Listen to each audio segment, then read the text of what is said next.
मैं दिनेश मिश्र, यहाँ दीवानी न्यायालय में अधिवक्ता हूँ और जो जो बड़ा चर्चा का विषय है अतुल सुभाष मोदी, वो हम लोगों का क्लाइंट था और हमारे यहाँ 125 का मुकदमा मेंटेनेंस का हमारी सीट से देखा जाता था। खास करके अवधेश तिवारी हमारे जूनियर हैं, शैलेश शर्मा हैं, वो लोग बराबर हमारे निर्देश में पैरवी करते थे।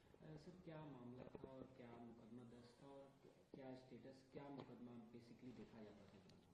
देखिए, तमाम मुकदमे उसने कर रखे थे उनकी पत्नी ने, अतुल सुभाष के, और 498 डाइवोर्स का भी एक मुकदमा किया गया था, डोमेस्टिक वायलेंस का भी मुकदमा था और 125 का जो मुकदमा चल रहा था तो वो हम लोग देख रहे थे और 125 के मुकदमे में 29 जुलाई 2024 में फैसला हो गया था। फैसले में क्या हुआ था और किस तरीके का वो फैसला था? देखिए, वो फैसला मेंटेनेंस का था, जो कि पत्नी को तो कोई मेंटेनेंस नहीं दिया गया था क्योंकि पत्नी कमा रही थी और उसके लड़के माने अतुल के लड़के व्योम के लिए जो अपनी मां के साथ रहता था, ये बताया गया, तो उसके फेवर में 40,000 रुपये प्रति माह का आदेश किया गया था। अभी क्या कोई केस जौनपुर से संचालन हो रहा है या जौनपुर में कोई केस चल रहा है इस रिलेटेड, इस विवाद से रिलेटेड? देखिए, और मुकदमे 498 वगैरह के और इन सब के मुकदमे हैं, लेकिन उसकी पैरवी, उसके लिए कोई लीगल राय हम लोगों से उसके घर वालों ने नहीं लिया था और जून के बाद से उससे हमारी कोई मुलाकात या बातचीत नहीं होती रही। जून के बाद जी। बातचीत में आपको लगा कभी ऐसा कि अतुल किस तरीके का मेंटली हैरासमेंट अतुल के साथ हुआ है या कुछ ऐसी चर्चाएं? देखिए, जिस समय ये मुकदमा चल रहा था उस समय और उसके दरमियान में निश्चित रूप से वह बहुत दुखी इस बात को लेके था कि उसकी पत्नी उसके बच्चे से बिल्कुल बात नहीं करने देना चाहती थी। वो बार बार चाहता था कि भाई बच्चे से हम बात करें। उसकी कोशिश यह भी थी कि अगर दूर पे हैं तो वीडियो कॉलिंग के जरिए मैं अपने बच्चे से बात कर सकूं, लेकिन इन सब चीज़ों के लिए जो है उसकी पत्नी जो है बिल्कुल नहीं चाहती थी कि वो बात करे और इस बात को लेके वो बहुत दुखी था। वकील साहब, बात की जाए अगर जो जिस तरीके का FIR सामने पे लॉज है, चाहे बेंगलुरु में भी लॉज है, उसमें क्या सजा है और किस तरीके की सजा हो सकती है और क्या साबित होना है? देखिए, मेरे पास तो अभी FIR नहीं आया है। मैंने 306 का मुकदमा किया है, that is abetment to suicide.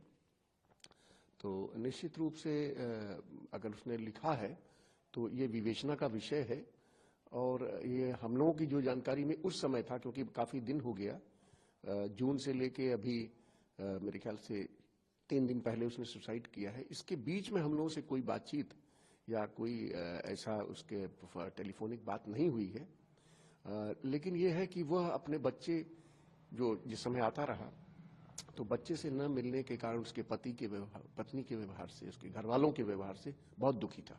वकील साहब, अब बड़ा सवाल ये है कि जब परिवार जिनके ऊपर मामला FIR लॉज है, उनकी माँ और उनके भाई, मतलब साले उनके अतुल के, और साथ में और भी लोग जो भी फरार है, जी जी। घर पे ताला लगता है, तो अब क्या आप लोगों की तरफ से स्टेप होगा या अब क्या सजा बदलेगा या सजा अब किस तरीके का हो सकता है, अब किस तरीके की धाराएं बढ़ सकती हैं उसमें? देखिए, ये तो सही बात है, ये इन्वेस्टिगेशन का विषय है और इस पे निश्चित रूप से इन्वेस्टिगेट करना चाहिए पुलिस को कि क्या सरकमस्टांस में हुआ, लेकिन वह बच्चे को लेके दुखी था और निश्चित रूप से इसके बीच में जो प्रताड़ना उसको दी गई होगी वह भी निश्चित रूप से इन्वेस्टिगेशन का विषय है और इस समय प्रीमैच्योर रूप से कोई चीज मेरे द्वारा कहना जो है वो बिल्कुल ठीक नहीं है, लेकिन निश्चित रूप से वह दुखी था अपने बच्चे को न मिलने के नारे, बहुत दुखी था।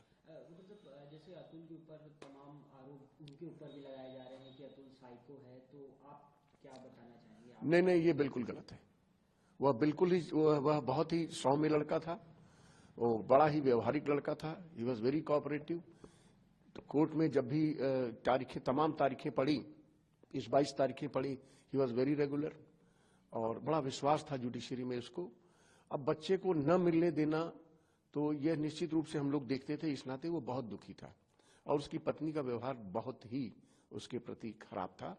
और आगे ये जुलाई से लेके या जून से लेके इसके बीच में क्या हुआ, ये निश्चित रूप से इन्वेस्टिगेशन का विषय है और जानने ये बिल्कुल इस तह पे जाना चाहिए कि किस ढंग से जो है उसको फिर ब्लैकमेलिंग वगैरह तो नहीं किया गया, ये देखना होगा। लीगल प्रोस्पेक्टिव की अगर बात करें कि लीगली रूप से क्या होता है अगर ऐसे जो आरोपी होते हैं एफआईआर लॉन्च होता है और वो भाग जाएं तो? देखिए, ऐसा है कि बीइंग कानून की दृष्टि से अगर आप सवाल पूछते हैं तो कानून की दृष्टि में हर आदमी जिसके ऊपर मुकदमा हो जाता है, चाहे वो गलत हो या सही हो, वो भागने की कोशिश करता है। लेकिन प्रथम दृष्टिया निश्चित रूप से इसको लोग कहते हैं कि कहीं न कहीं से गलती उनके द्वारा है। तो प्रताड़ना वाली बात तो सही है कि पत्नी उनकी बहुत प्रताड़ित बच्चे को लेकर करती रही, और आगे क्या हुआ है और आगे क्या प्रताड़ना हुई है उसके साथ। जैसे वकील साहब, अगर कोई भाग जाए, कोई क्रिमिनल के ऊपर अगर एफआईआर है, वो साबित नहीं है और अगर वो भाग जाता है तो उसके बाद क्या एक्शंस लिए जाते हैं लीगल रूप से? देखिए, भागना इन इटसेल्फ कोई ये नहीं है कि कोई आदमी, कभी कभी सही आदमी भी पुलिस के डर से भाग जाता है। तो इस पे जो है एक लीगल अगर आप सवाल पूछते हैं तो इससे किसी नतीजे पे नहीं पहुंचा जा सकता है। कभी कभी तमाम वजह होती है आदमी के भाग जाने की, लेकिन ये इन्वेस्टिगेशन करना चाहिए। प्रथम दृष्टया तो गलत लगता है, और जो गलती मैंने आपको बताया कि उसकी पत्नी जो है और उसके परिवार के लोग भी बच्चे से नहीं मिलने देते थे, इस बात का बहुत बहुत दुख था उस बच्चे को, और बड़ा दुर्भाग्यपूर्ण हुआ ये, और बड़ा अनफॉर्चुनेटली हम लोग भी दुखी हैं।